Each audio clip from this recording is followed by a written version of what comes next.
আপোনালোকক স্বাগতম জনাইছোঁ আপোনালোকক মোৰ ইউটিউব চেনেললৈ। এটা কনচাৰ্ণ হৈছে যে বহুতে মেছেজ দি আছে যে PwD যিসকল কেণ্ডিডেট আছিলে ফিজিকেলি ডিজেবল কেণ্ডিডেটসকলৰ পৰীক্ষা তেওঁলোকৰ হৈছিলে, GMCত তেওঁলোকৰ ইণ্টাৰভিউ লোৱা হৈছিলে। ইণ্টাৰভিউ মানে কি, তেওঁলোকৰ মেডিকেল টেষ্ট কৰা হৈছিলে আৰু এই মেডিকেল টেষ্ট কৰা লোকসকলৰ প্ৰায় 500 তেওঁলোকৰ ভিতৰত আপোনাৰ 298 জন গ্ৰেড 4ৰ ক্ষেত্ৰত আৰু 106 জন আপোনাৰ 106 নে 107 জন গ্ৰেড 3ৰ ক্ষেত্ৰত উত্তীৰ্ণ হৈছে। অৰ্থাৎ যদি টোটেল এমাউণ্টটো যদি আমি চাবলৈ যাওঁ 400 আপোনাৰ 6 নে ছামথিং তেনেকুৱা হ'ব।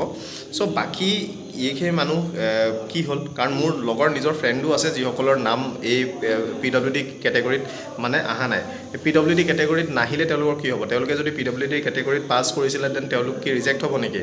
নে তেওঁলোকে PwD কেটেগৰীত পাছ কৰিছিলে কিন্তু তেওঁলোকে পাছ কৰা স্বত্তেও তেওঁলোকে যিহেতু UR কেটেগৰীত যদি সোমাইছিলে, অৰ্থাৎ আনৰিজাৰ্ভড মাৰ্ক বেছি হোৱাৰ কাৰণে যদি আনৰিজাৰ্ভড সোমাইছিলে দেন সেইকাৰণে তেওঁলোকৰ PwD লিষ্টখনত নাম নাই নেকি? কিন্তু মূল কথা হৈছে যে তেওঁলোকৰ যিহেতু সকলোৰে মানে টেষ্ট হৈছিলে, মেডিকেল টেষ্ট হৈছিলে, দেন তেওঁলোকৰ ডেফিনেটলি এই লিষ্টখনত তেওঁলোকৰ নাম আহিব লাগিছিলে। আৰু নাম নাহাটোৰ কাৰণে এইটো বহুত এটা মানে সমস্যা কথা হৈ গৈছে, মানুহবিলাকৰ টেনশ্যন হৈ গৈছে, এটা মেণ্টেলি এটা ডিপ্ৰেশ্যন তেওঁলোকৰ আহি গৈছে।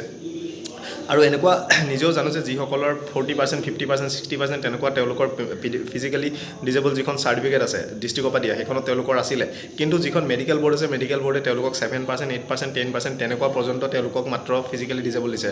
আৰু এই 7, 8, 10% যদি তেওঁলোকক দিয়ে দেন তেওঁলোক সেই ক্ৰাইটেৰিয়াত নপৰে, আৰু সেই ক্ৰাইটেৰিয়াত নপৰাৰ কাৰণে তেওঁলোকৰ ফিজিকেলি ডিজেবল চাৰ্টিফিকেটৰ যিটো ভেলু হয় সেই ভেলুটো তেওঁলোকৰ নাথাকে আৰু তেওঁলোকৰ সেই কোটাটো তেওঁলোকৰ এগেইনষ্টত কেঞ্চেল হৈ যায়। তেওঁলোকে সেই কোটাটোৰ লাভ তেওঁলোকে উঠাব নোৱাৰে। আৰু যদি সঁচাকৈ এনেকুৱা হৈছে সেইকাৰণে তেওঁলোকৰ নাম যদি এই PwD লিষ্টখনত যদি নাই দেন ডেফিনেটলি সেইটো তেওঁলোকৰ যিখিনি মানুহে PwDত তেওঁলোকৰ নাম অহা নাই আৰু ইণ্ডিভিজুৱেলি মোক তেওঁলোকে মেছেজো কৰি আছে, মোৰ ফ্ৰেণ্ডো আছে নিজৰ, মই সেইটো কাৰণে কৈছোঁ যে তেওঁলোকৰ ইনফেক্ট 60%লৈকে তেওঁলোকৰ ডিজেবিলিটি আছে কিন্তু তেওঁলোকৰ নাম এই PwD লিষ্টত অহা নাই। চ' ডেফিনেটলি এই যি PwD লিষ্টখন তেওঁলোকে পাব্লিছ কৰিছে তাৰ লগতে যিসকলৰ নাম অহা নাই, কি কাৰণে অহা নাই, কি পৰ্যায়ৰ কাৰণে তেওঁলোকৰ হোৱা নাই বা তেওঁলোকে নোহোৱাৰ কাৰণে তেওঁলোকৰ কি হ'ব, তেনেকুৱা ধৰণৰ গোটেই বস্তুবিলাক তেওঁলোকে ডেফিনেটলি তেওঁলোকে ক'ব লাগিব।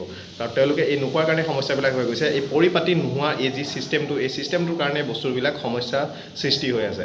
আৰু লগতে মই আকৌ কওঁ যে এই যি চাৰ্টিফিকেট আছে চাৰ্টিফিকেটবিলাকৰ এগেইনষ্টত আপোনালোকে ডিজেবিলিটি যিহেতু মেডিকেলি চেক কৰিছে, চেক কৰাৰ পিছত তেওঁলোকে এটা এই যি পাৰ্চেণ্টেজ দিছে সেই পাৰ্চেণ্টেজটোৱে কণ্ট্ৰাডিক্ট কৰিছে যিখন ডিষ্ট্ৰিক্টৰ পৰা ইছ্যু হৈছে তেওঁলোকৰ চাৰ্টিফিকেটখন। এই চাৰ্টিফিকেটখন যদি কণ্ট্ৰাডিক্ট হৈছে, যদি এখন ফেকে হয়, যদি মানে তেওঁলোকৰ পাৰ্চেণ্টেজ যদি কমিয়ে গৈছে দেন এই চাৰ্টিফিকেটখন কেঞ্চেল কৰিব লাগে।